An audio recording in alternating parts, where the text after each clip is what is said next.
তো গাইস পয়লা ভিডিও বাদে funny comment. গিলাসে অল্প খানি পানি দিলাম, তারপরেতে অল্প খানি নিমক দিলাম, তারপরেতে অল্প খানি চিনি দিলাম, তারপরেতে অল্প খানি হলুদ দিলাম। পেন্টিং ভিডিও শুরু করলাম। হেসে দিলাম। ভিডিও দেখে আমি অল্প বিষ খাইলাম। ইনস্টাগ্রামে ডিলিট করে দিলাম। ট্রেন্ডিং টেন্টিং ভিডিও।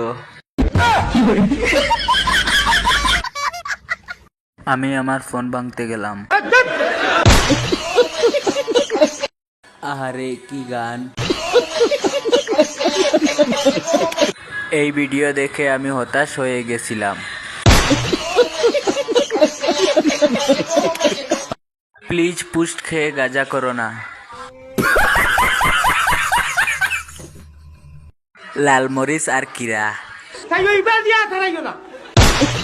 मेरी वीडियो देखने के लिए मुझे फॉलो करें।